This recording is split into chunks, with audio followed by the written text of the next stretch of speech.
Buenas tardes. Bueno, ya nos ha presentado Antonio, como no. Me llamo Antonio Grajas, ella es Elizabeth. Y la verdad es que nos hace bastante ilusión. O sea, venimos de estudiar ciencias políticas, después el máster de análisis sociocultural. Y nos hacía mucha ilusión estar aquí porque fue un poco el catalizador de, gracias a venir un día aquí, estamos donde estamos hoy en día, ¿no? Y nos hacía mucha ilusión porque cuando sacaron la propuesta de sociedad ordinaria no teníamos realmente idea qué presentar. Hasta que llegó Elizabeth un día, me manda un audio y me dice: estoy leyendo muchísimo a Úrsula K. Le Guin. Y no solo eso, sino que además me encantaría hablar de ella porque es que es la mujer que me ha dado las ganas de leer de nuevo. Fuera de leer ensayos durante años, es la mujer que me ha dado ganas de volver a leer novela. Y bueno, ya de ahí empezamos a hacernos preguntas, ¿no? Nos gusta mucho hacernos preguntas, entonces empezamos a ver qué era para nosotros la ciencia ficción, qué era para nosotros también la propia imaginación, ¿no?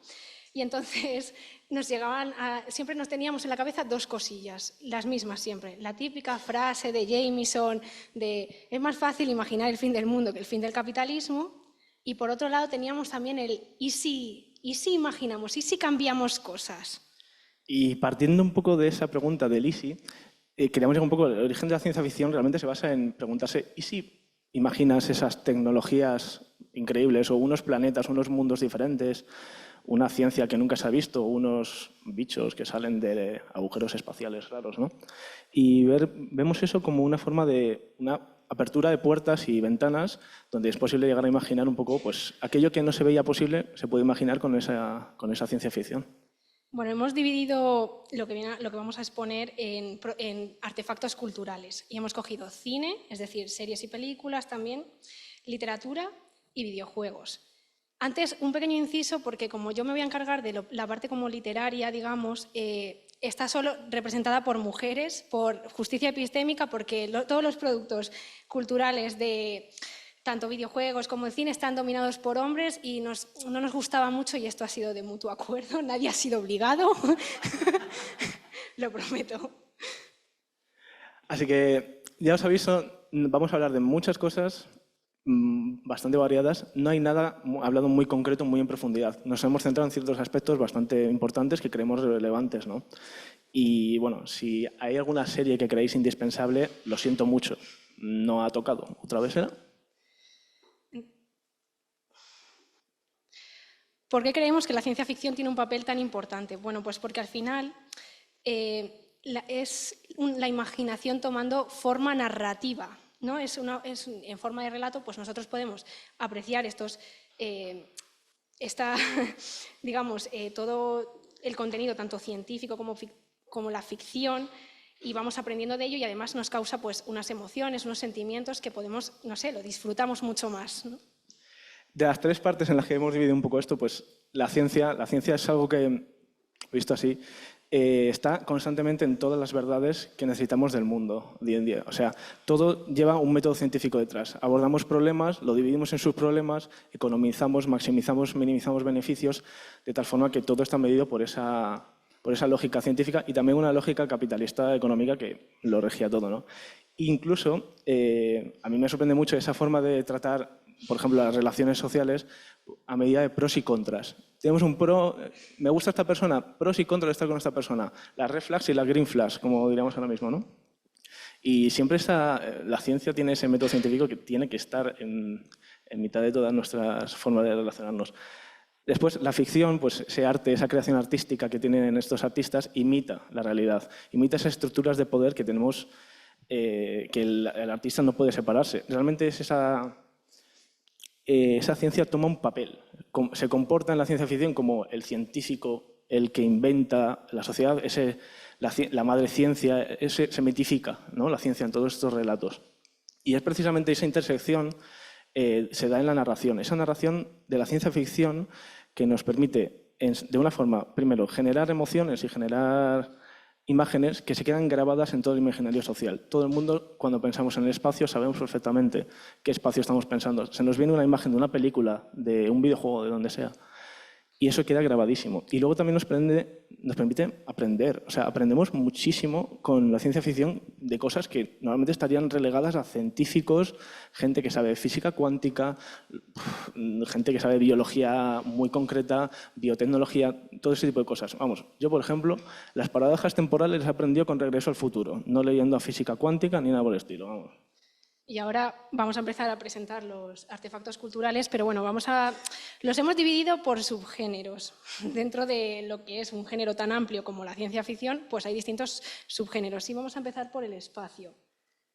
Y empezamos por Star Trek. Hemos cogido la serie, la original, la de los años 60, porque nos parece que tiene una connotación política muy interesante, porque al final la serie absorbe todo el contexto político estadounidense en esos momentos, tanto el movimiento de derechos civiles como también la Guerra Fría y el contexto de Vietnam, y eso lo incorpora en la serie. A ver, la historia es muy simple, ¿vale? Es una tripulación tanto multiespecie como multirracial que va viajando en una nave que es la Enterprise y intenta como promover la paz y la seguridad en el mundo interplanetario. ¿A qué os suena algo? Y aparte de eso, bueno, lo más interesante es que es una sociedad utópica, porque sí que nos plantea, o sea, nunca van a la Tierra, pero sí que nos plantea cómo está la Tierra en ese espacio futuro, ¿no? Y nos está contando que ya no hay dinero, no hay acumulación de capital, y toda la gente, ya no existen diferencias entre nadie.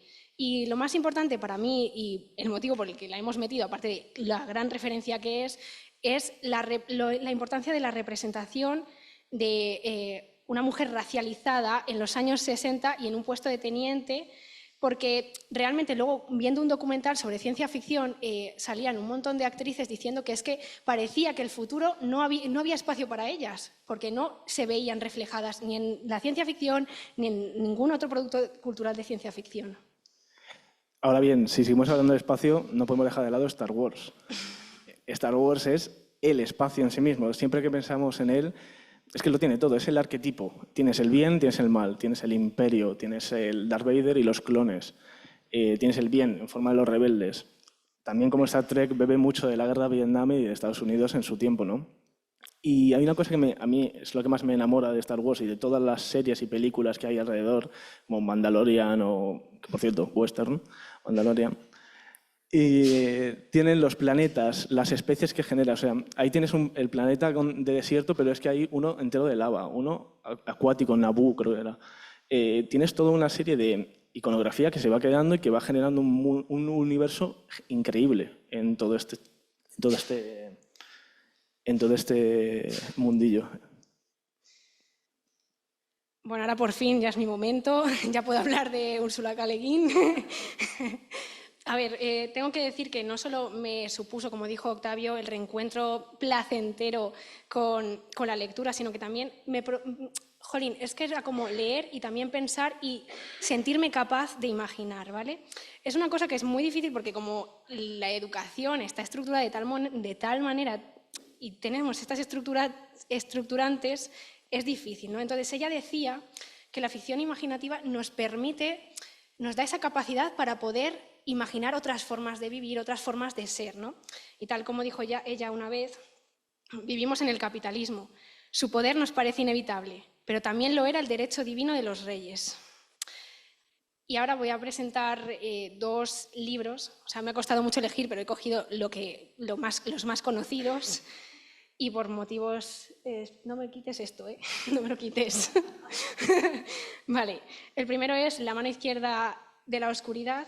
Y voy a contar por qué lo he escogido. Porque yo estaba viendo una entrevista suya y ella decía que la pregunta que se había hecho es qué diferencia hay entre hombres y mujeres, ¿no? Y que a partir de ahí decidió crear un planeta invierno que no había género, ¿no?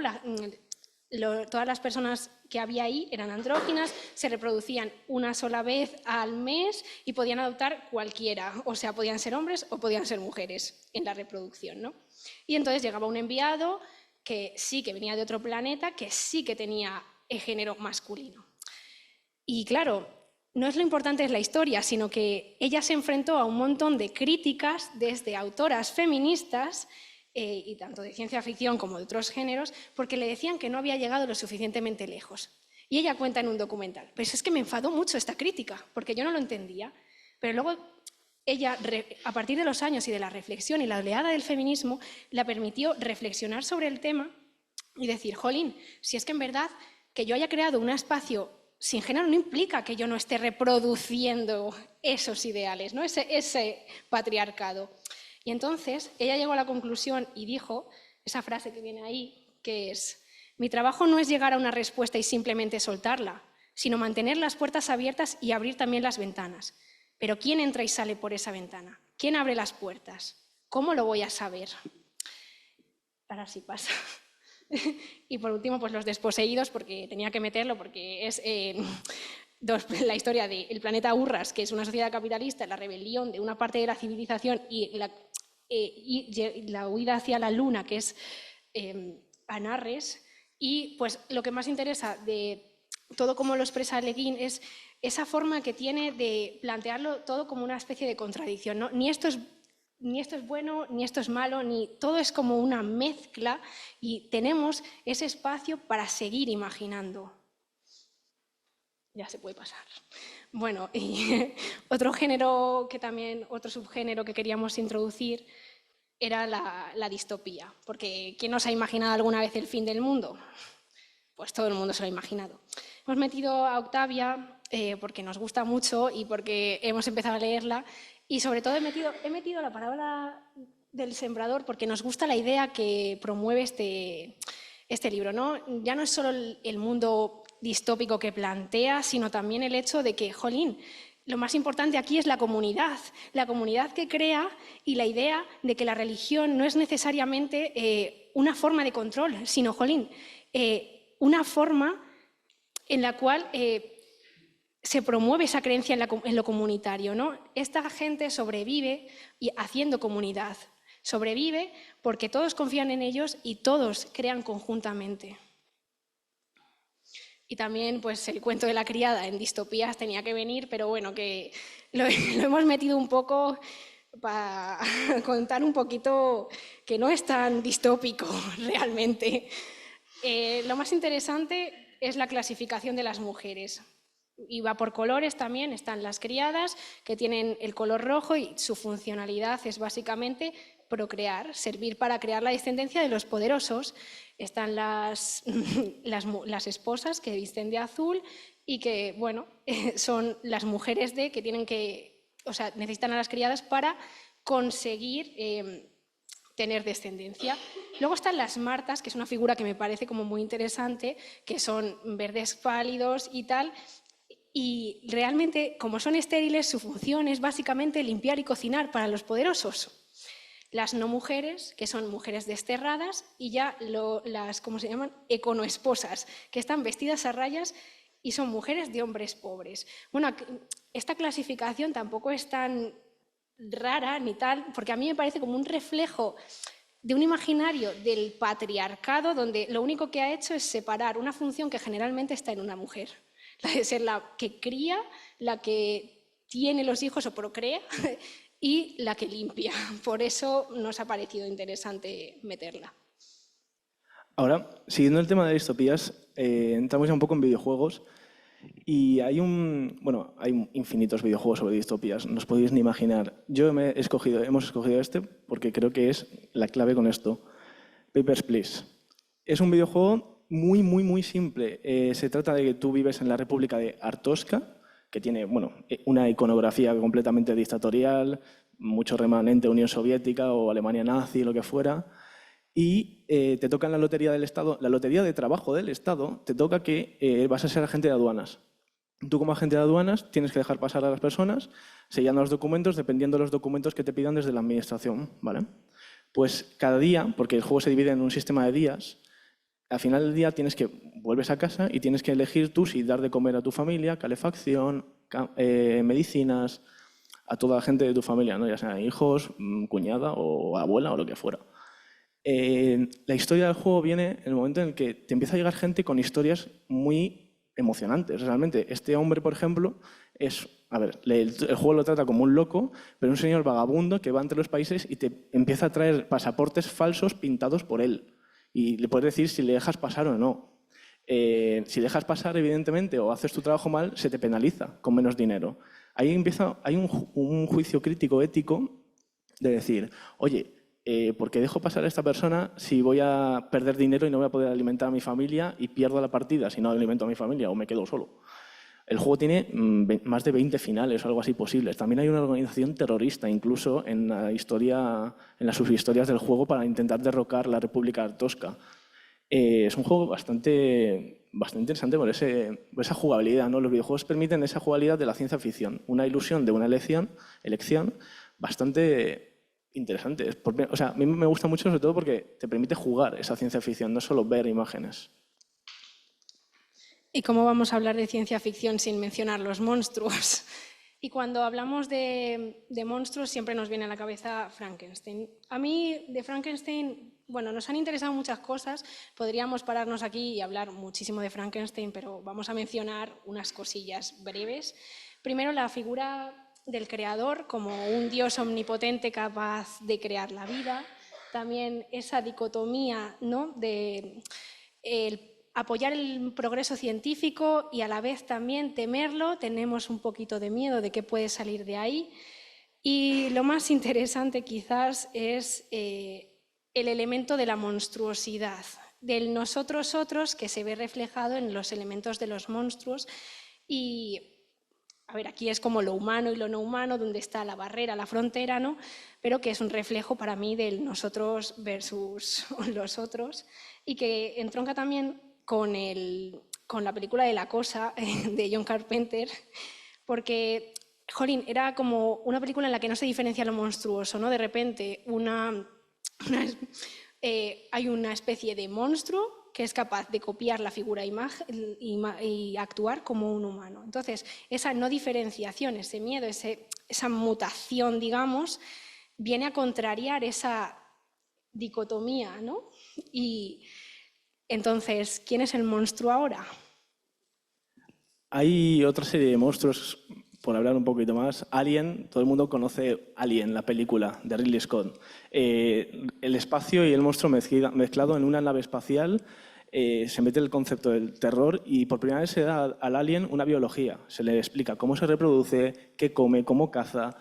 Ese tipo de cosas reflejadas en la ciencia ficción como que dan un siguiente nivel, ese nivel de terror de que es realmente plausible que existe algo así, que pueda llegar a ocurrir algo así, ¿no? Hay un personaje que es el de, nunca me acuerdo el nombre, la verdad, Ellen Ridley, como buena comandante, creo que era, o teniente de la nave, era la encargada era la única que podía asesinar a los aliens, realmente sirviendo coño ella. Y es otro personaje femenino bastante importante que escasean, la verdad, en toda la ciencia ficción, no vamos a engañarnos. Hay otra ciencia ficción, por ejemplo, los kaijus, las peleas de Godzilla, de Kong, el Monsterverse, que ha salido ahora una película. El cine japonés realmente se basó en la Guerra Fría, después de la Segunda Guerra Mundial, las bombas atómicas. Dijeron, ¿qué pasaría si un reptil tiene energía nuclear? Godzilla. Y realmente hay todo un desarrollo durante muchísimas décadas de esto. También, podemos hablar de muchos más monstruos como los espíritus, pero me gustan mucho los zombies. Hace unos 10, 12 años hubo una oleada de zombies, de ciencia ficción zombies, increíble. O sea, era todo zombies y zombies y zombies.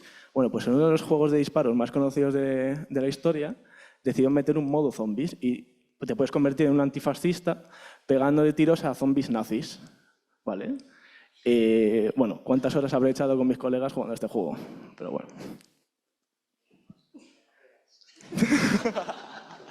Buena suerte, Elena. Total. No todos los monstruos son malos, sino Pokémon. Pokémon, Junichi Masuda, el creador, es toda una leyenda, ¿no? Cómo se creó el Pokémon. Pues Junichi Masuda quería recrear la experiencia que era en el Japón rural de capturar bichos y ir coleccionándolos e ir intercambiándolos. Creó lo que se llama Pokémon Pocket Monsters, que es la abreviación, el Pokémon rojo, el Pokémon verde. Pero nos interesa más el Pokémon Go, el juego de móvil, porque es realmente una aproximación al mundo al espacio público, porque Pokémon Go, ¿quién no se acuerda de ese verano de 2016 en el que todo el mundo estaba absolutamente loco corriendo porque había salido un Pokémon raro por las calles de su ciudad, en la fuente o lo que sea? O sea, yo estaba ahí.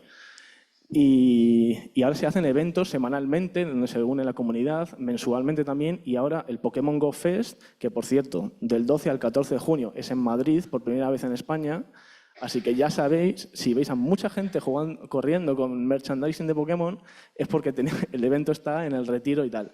Además, me parece una forma bastante increíble de organizar espacio público. Es como, mientras el móvil, la entrada al evento es online, no hay ninguna barrera física. Es una forma diferente de abordar la ciudad. Cambiamos al tiempo, otro género dentro de ciencia ficción. Y, a ver, Interstellar es una película increíble, de un director que no nos gusta nada. Christopher Nolan lo repudiamos bastante, la verdad. Pero nos enseña dos cosas principales. Y la primera es que es posible aprender de ciencia, en este caso la teoría de la relatividad, una hipótesis práctica de la teoría de la relatividad, en base a los agujeros negros, el tiempo, y te lo muestran en imágenes. ¿Qué hay más potente que eso? Con la hipótesis que hemos hecho antes, pues creo que es una película perfecta. Y luego que retoma todo eso, reproduce toda esa ciencia ficción de los viajes en el tiempo, paradojas temporales, con toda esa vuelta que hace. Bueno, si habéis visto la película lo entendéis. Es el final tan bruto que te deja la mente quemada. La que sí nos gusta es Regreso al Futuro y no podíamos no hablar de ella en este espacio, ¿no? Y lo que nos gusta, bueno, son muchas cosas de esta película. La verdad es que está muy bien hecha y desde el principio, pues la primera escena, es que me la volví a ver para recuperar la información. La primera escena son unos relojes, luego ves cómo en realidad la película te está contando y te está diciendo lo que va a pasar antes de que pase. Y después, bueno, pues hay muchos elementos que nos gustan. Por ejemplo, el doctor chiflado, ese elemento es súper gracioso, el coche como tecnología y capacidad. Además, como es una tecnología más de lo cotidiano, que la única diferencia es que igual levanta así las puertas. Y, bueno, las paradojas temporales, o como un pequeño empujoncito a tu padre puede evitar que tus padres se conozcan y de repente no nazcas. O la paradoja freudiana de cómo hacer que tu madre se enamore de ti en el pasado, una de las más interesantes. Y después, ya podemos hablar. Otra vez, Ursula K. Le Guin. Parto de una pregunta. ¿Es posible cambiar el mundo soñando? Pues en los mundos creados por Ursula K. Le Guin, sí. Y habla de... Pues os presento un libro muy rápido, La Rueda Celeste. Básicamente es la historia de un psiquiatra que se aprovecha del poder de un joven que tiene, porque cada vez que sueña puede cambiar, cambia no solo el futuro, sino que cambia el pasado. Entonces, de tal forma que el futuro cambia. Claro, un psiquiatra aprovechando su red de poder sobre otra persona, pues es una cosa bastante común, que todos conocemos, y que encima, pero lo más interesante de aquí, lo que sí que quiero destacar, es que, jolín, lo que plantea Le Guin en realidad aquí está con las limitaciones de la imaginación, porque el psiquiatra le dice que se imagine un mundo sin guerra, que se imagine un mundo sin hambre. Claro, él imagina individualmente y se imagina una epidemia que arrasa con la mitad de la población y de repente, jolín, nadie tiene hambre porque es que la mitad ha desaparecido, entonces la comida abunda. No hay guerra, pero aparecen los alienígenas como un enemigo. Entonces, igual no hay guerra entre los países, pero sí interplanetaria, ¿no? Entonces, a mí me planteaba pues, cuestiones como, jolín, la imaginación es que es y debe ser colectiva. Es la única forma de cambiar cosas. Último apartado, las máquinas. Sí, hija, sí. Las máquinas. Blade Runner es una de mis películas favoritas de toda la vida. Y hay una cosa que hace fenomenal, es androides y humanos. ¿Cuál es la diferencia? El test Voight-Kampff. El Voight-Kampff mira tu reacción corporal cuando ves algo que te provoca malestar por estar en peligro una forma de vida en concreto. La vida es sagrada en Blade Runner. ¿Y cuál es la discusión todo el rato? ¿Cuál es el límite del humano respecto a lo estético de los robots, ¿no?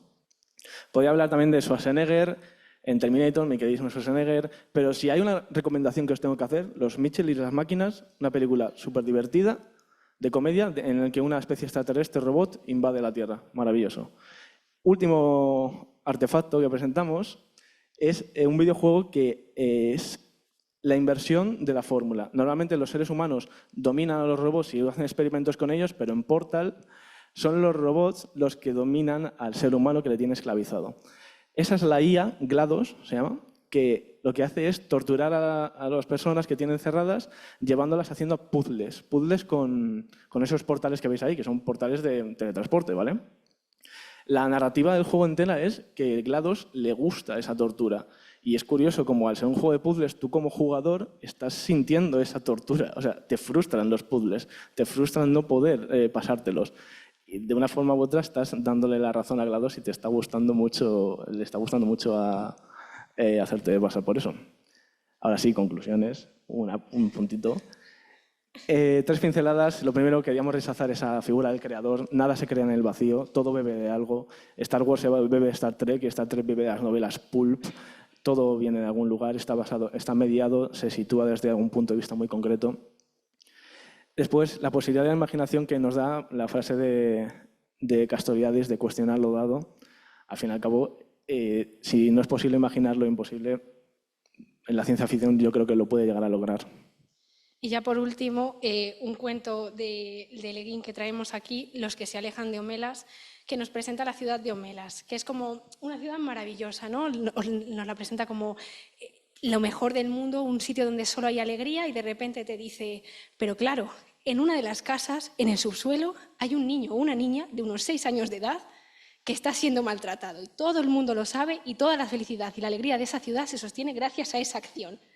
Y entonces nos plantea ese dilema moral de quién se queda en Homelas a pesar de saberlo, quién se va de Homelas y quién trata de ayudar al niño. Es una historia sobre la dirección de quienes se alejan de lo injusto, ¿no?